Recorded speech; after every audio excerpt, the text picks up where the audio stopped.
selamat siang. Siang, Mbak. Apa kabar? Baik, alhamdulillah. Oke, ada yang bisa aku bantu?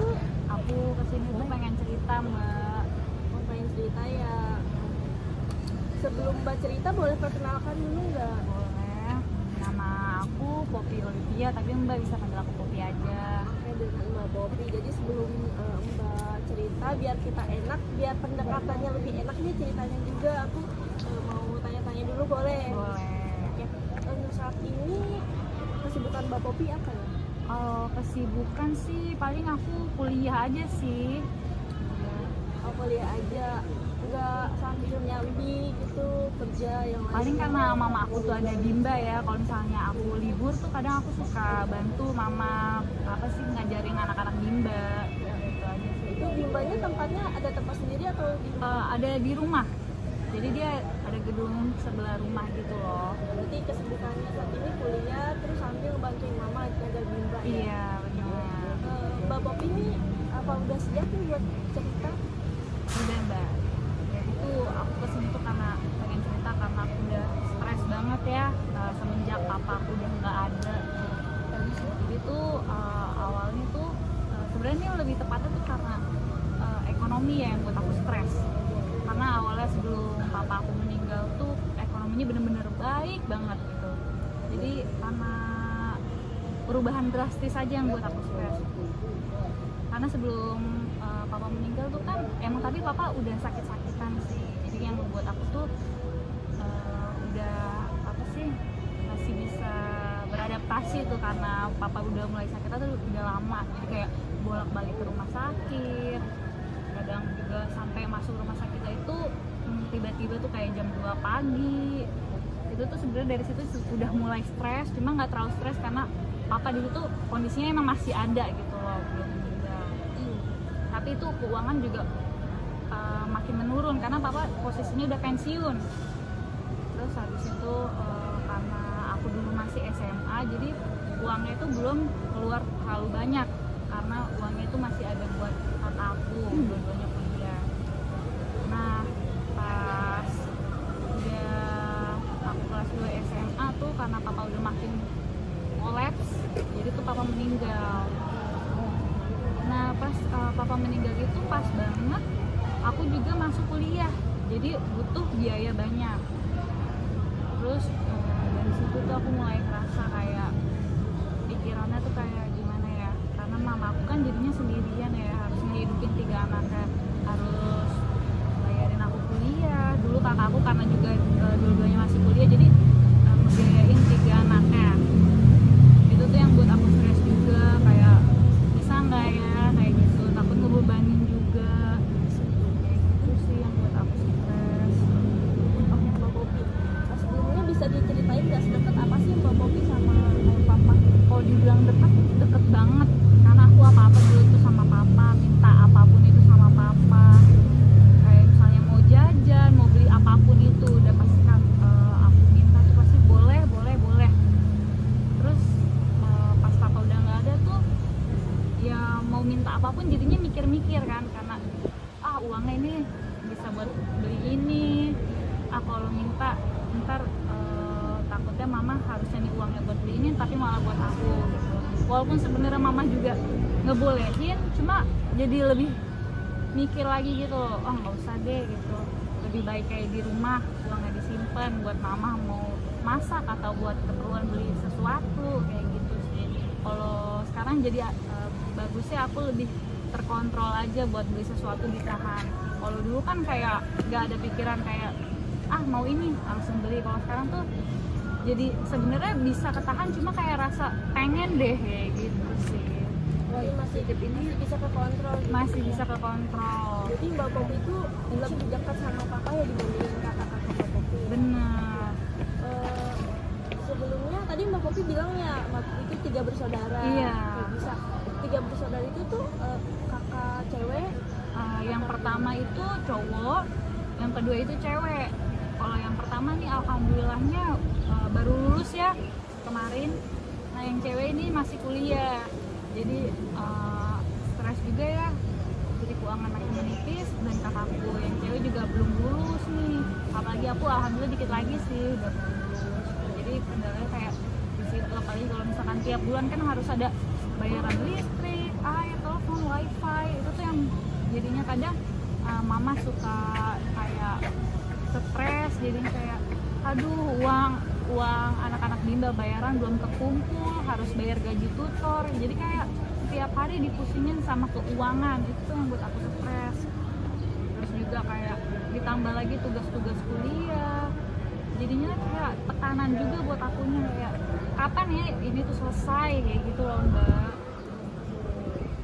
Kalau dibandingin sama kakak-kakak Mbak nih, lebih dekat kakak-kakak Mbak Popi sama Papa, atau emang bener-bener Mbak Popi yang lebih dekat banget di sini?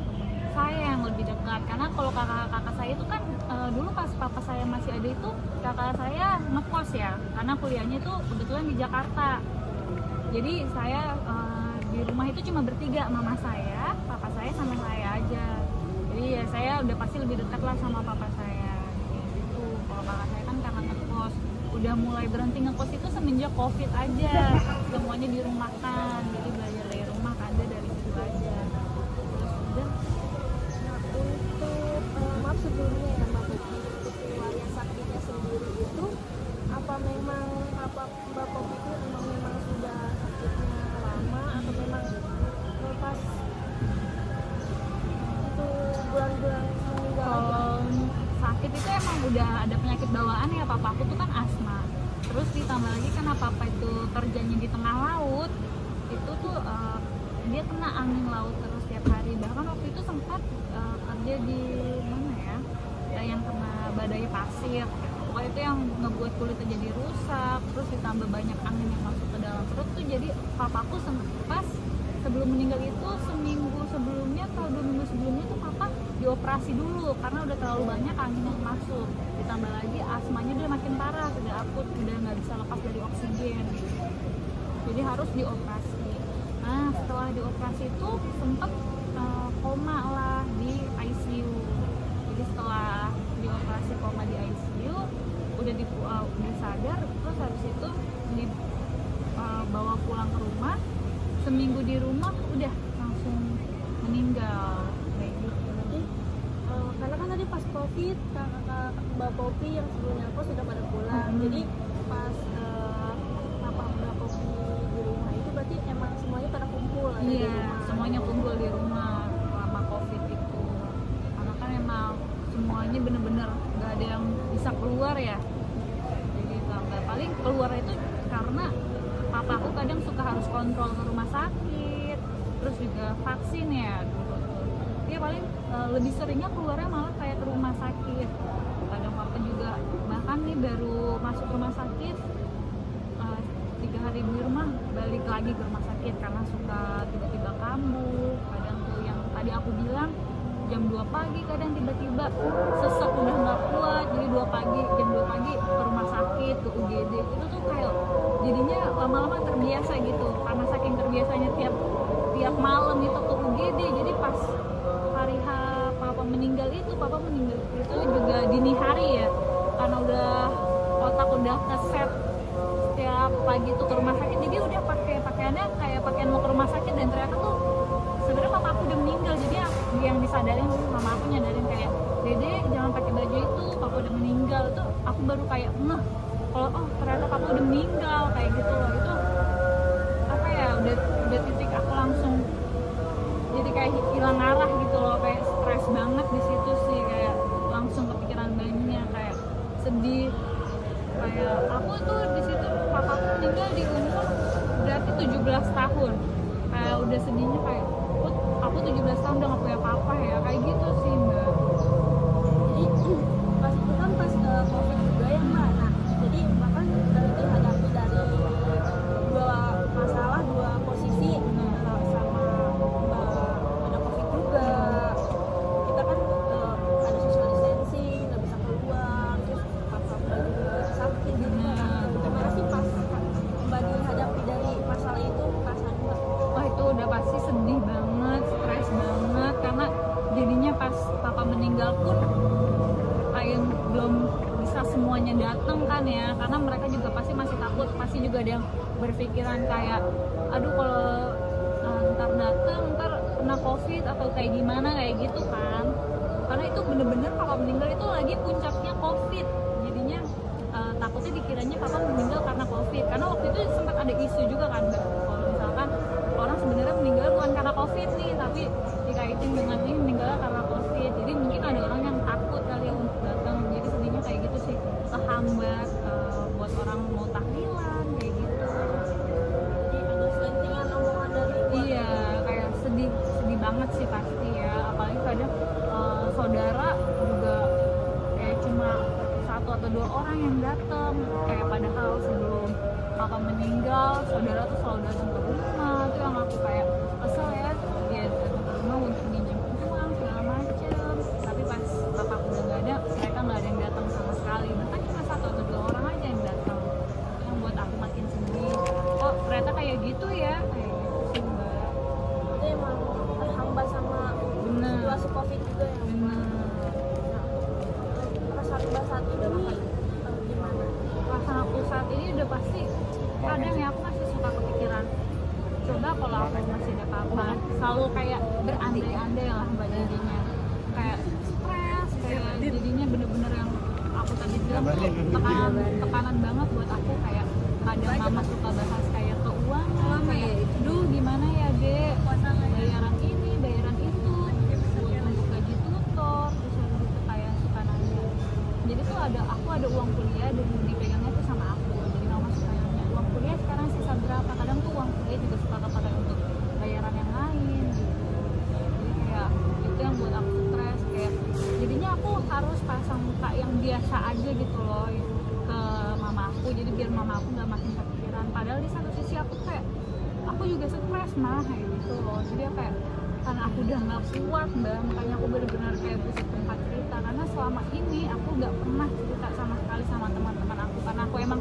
kurang ada rasa percaya sama teman aku, kayak aku juga nggak mau ngebebanin cerita aku ke teman-teman aku, jadi karena udah terlalu lama aku pendem, selama kurang lebih papa aku berarti udah jalan 4 tahun udah nggak ada di sini kan, jadinya bener-bener berat, gak ada teman cerita gitu loh, kayak aku harus cerita ini ke siapa gitu, makanya aku milih untuk konsul ke sini nggak, buat ngeluapin rasa stres, rasa sedih yang udah aku pendem kayak gitu.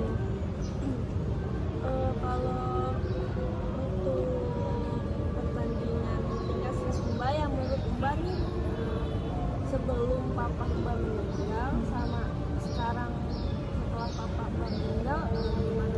Lebih stres sebelum atau sekarang? Kalau untuk perbandingan stres udah pasti setelah papaku meninggal ya, karena kalau pas sebelum papaku meninggal walaupun emang keuangannya agak menurun, tapi aku masih ada figur ayah, jadinya kayak aku masih tenang, masih tenang karena masih ada papa kayak gitu. Tapi kalau sekarang tuh karena udah nggak ada sosok papa, jadi kayak udah nggak ada yang istilahnya ngejagain, jadi kayak lebih nggak tega, kayak melihat mama harus berjuang bener-bener semuanya itu sendiri, dari mulai ngebayarin anak kuliah, makan, bayar apapun itu tuh kayak, jadi aku juga jadi beban buat kayak kapan ya lu juga bisa bantu mama untuk bayar ini itu kayak gitu loh, jadi yang buat beban aku juga kayak tekanan sih yang bikin aku stres gitu.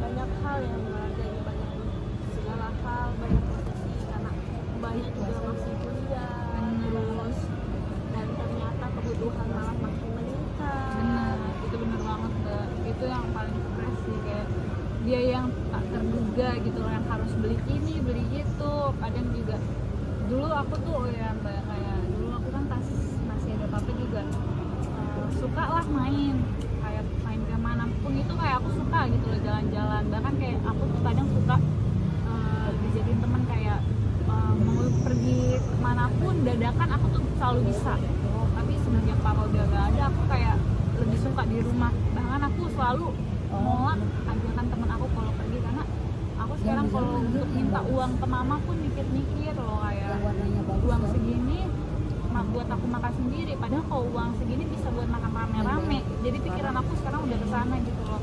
Tapi di satu sisi tuh pengen deh main gitu loh, tapi ya udah nggak bisa gitu loh, kayak jangan, aku nggak mau egois gitu loh, masa yang lain makan ini aku makan enak kayak gitu loh istilahnya. Jadi banyak pertimbangan. Bener, jadi kayak bukan masa mulia sih, bisa dibilang masa muda. Jadi kayak masa muda aku tuh ketahan karena kondisi yang harusnya kayak misalnya di umur kakakku yang sekarang dulu bisa main, di umur aku yang sekarang kakakku dulu pasti masih bisa main-main sama teman-temannya, tapi di umur aku yang udah dari 17 tahun tuh aku udah mulai ditahan, udah nggak mainnya jarang-jarang, ya udah lebih baik di rumah aja kayak gitu.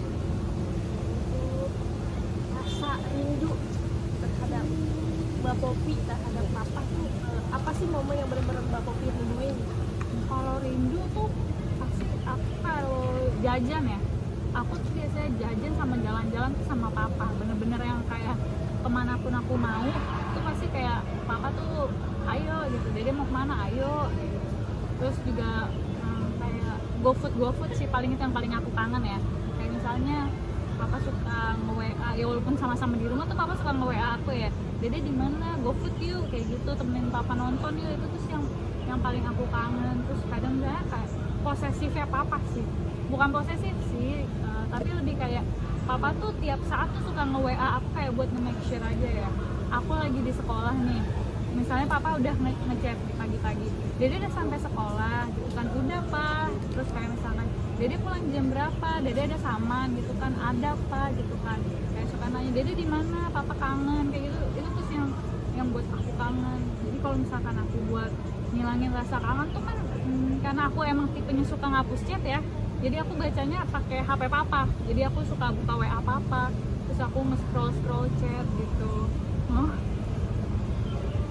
Dipenain.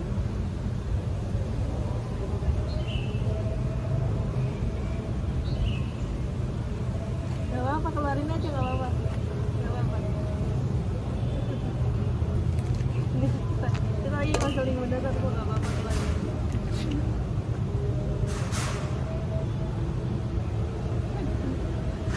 Gak apa-apa lah, itu lebih bagus loh.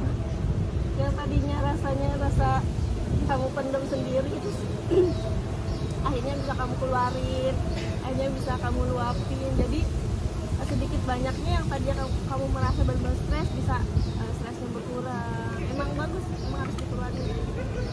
Ya kali ya, mungkin karena aku udah hampir selama 4 tahun aku nggak pernah cerita. Jadi pas aku cerita tuh kayak langsung semuanya ke flashback gitu loh, kisah-kisah yang dulu. Maaf ya mbak. Tidak apa-apa mbak, emang lebih bagus kalau lebih bagus dikeluarin itu, jadi gak ada yang ditahan-tahan gitu. Pokoknya emosinya tuh emang harus diluapin gitu, biar lebih plong, terus mbaknya juga lebih enak ceritanya. Pokoknya emang lebih bagus dikeluarin gitu sih mbak. Makasih ya mbak. Jadi momen yang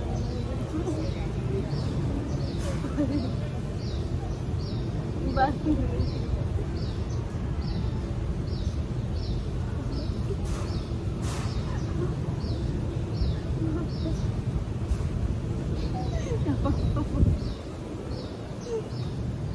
jangan dirus. Kenapa geli ya? Makin terharu saya. Jadi emang momen yang paling mbak rinduin itu saat-saat berdua gitu ya, mbak sama papa mbak. Iya, itu yang paling aku kangenin sih mbak. Karena kan kalau sekarang jadinya berduanya sama, walaupun seneng juga sih berdua sama mama, cuma kan kayak kurang aja gitu ya mbak. Ya pasti kurang ya, soalnya berkurang. Terus kayak misalnya saya jajan ke Alfa berdua sama papa, sekarang tuh berduanya sama mama. Karena kan Alfa dekat ya sama rumah saya, jadi saya sering jajan ke Alfa.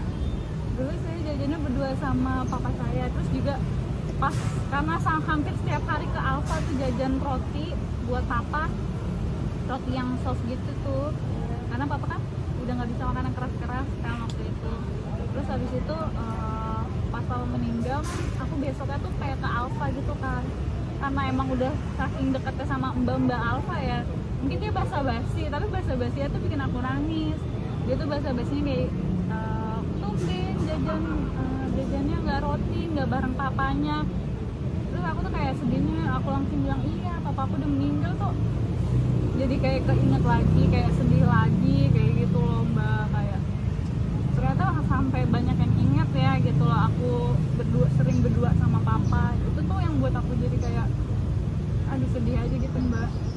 Kadang juga yang bikin sedih juga kayak misalnya mama aku tuh suka kayak ngasihanin aku jadinya, kayak di depan kakak aku sih kayak bilang kasihan adik kamu yang harusnya Pelan-pelan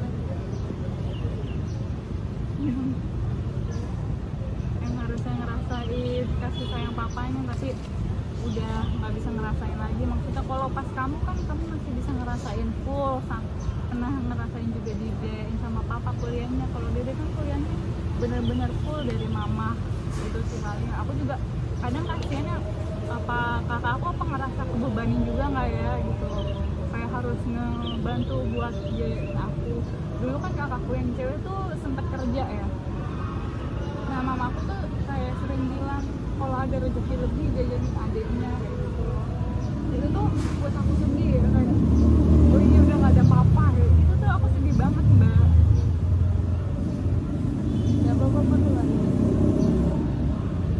keluarin aja sekarang kita. Ya perasaan beban yang sama ini mbak rasa itu luar gitu. Iya mbak, makasih ya mbak.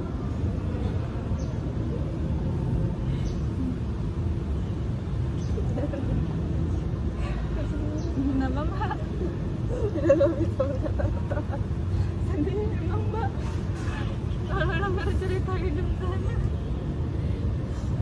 Udah, jadi emang bahkan tempat-tempat terdekat di sekitar rumah mbak pun ada Bahkan, menyimpan Mbak. momen gitu ya mbak? Iya bahkan mbak, aku kan kalau misalkan jajan ya itu tuh kalau misalkan jajan aku tuh suka jajannya itu terus. Nah dulu tuh aku suka banget cireng isi kan, itu lewat depan rumah saya. Terus habis itu saya mintalah nomor teleponnya karena saya benar-benar yang suka banget beli. Jadi karena saya sering nanya, bang suka lewat ke depan rumah, bang lewat ke depan rumah, kalau lewat mau dong. Itu karena saya sering WA kayak gitu. Pas papa saya meninggal dia nge-WA saya tuh mbak mau pesen gak 1 box tapi digoreng sendiri. Itu saya jadi jawabnya, bang saya lagi tahlilan. Itu kayak sedih banget mbak, mana nawarin tuh saya lagi tahlilan gitu. Terus akhirnya karena dia kasihan dia beneran datang ke rumah ngasih 1 box katanya buat saya. Itu sedih banget, baik banget ya.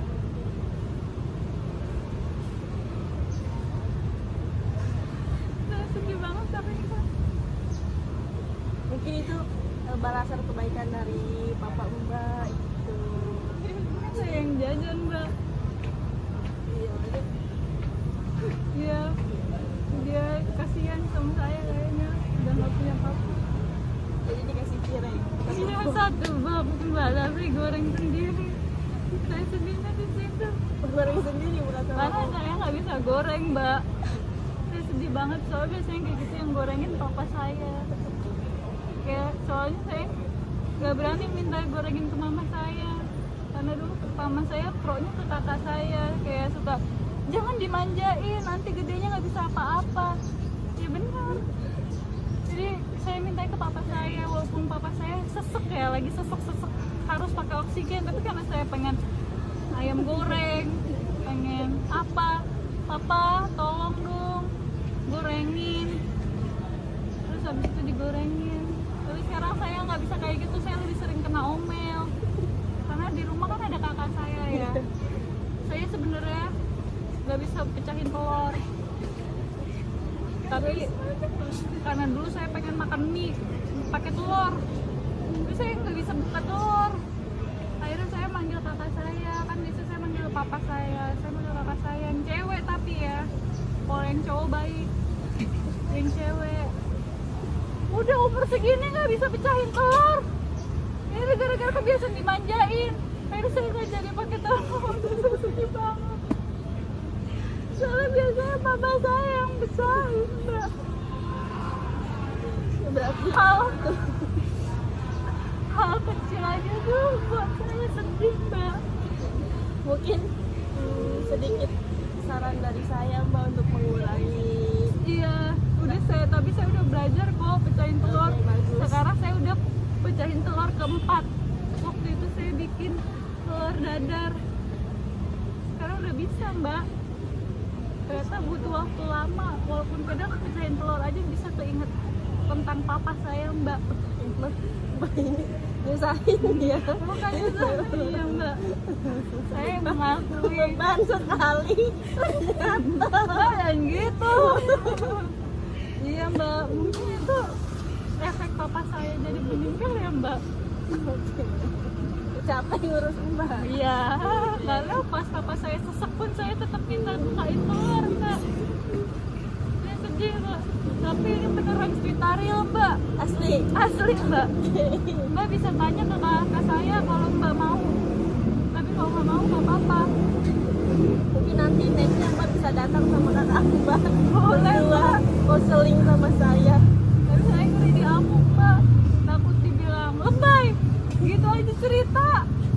Karena kakak saya nggak menganut kayak gitu, Mbak. Jadi kakak saya selalu menganggap lebay, lebay, gitu, Mbak. Jadi saya nggak kuat dididik militer. Karena saya disukanya dididik sama bapak saya. Jadi rada ada perbedaannya. Kakak saya tuh selalu lelucon gitu lah, Mbak. Saya mau cerita, Mbak, biar gak terlalu sedih ya, Mbak. Jadi pas papa saya lagi dikubur, terus habis itu saya teriak gini, papa, gitu kan. Kakak saya ngebercandain, papa, kenapa nggak dede? Saya lagi nangis langsung ketawa, Mbak. Tapi kenapa ketawanya kayak kenapa dia bercandanya pas mama lagi dikubur gitu.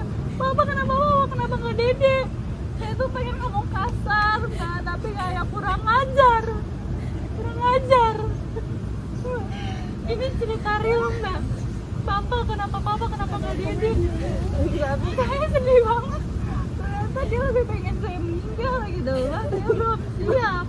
Gak kita ambil dari sisi positifnya aja ya Mbak. Nggak ada positif, enggak. Mbak. Mungkin kakak Mbak tuh berusaha buat ngalihin rasa sedihnya. Iya, gitu. Mbak, tapi nggak kayak gitu kok. Dia bercandanya di kuburan, Mbak. Saya ngeri banget diaminin. Udah nyampe kuburan paling terakhir. Pas udah mau diturunin ke liang lahat, nggak tahu kenapa saya ditinggalin sama rombongan ambulan, Mbak. Jadi bapak saya nyampe duluan, saya paling belakang. Terus saya sedih banget, disuruh nutup gerbang dulu lagi. Karena waktu itu zaman-zaman pedaki lagi banyak maling. Saya ngeri banget, Mbak. Masa udah bapak saya udah meninggal, dimalingin. Ngeri banget. Tapi menu tahlilan pertama nasi bakar enak banget.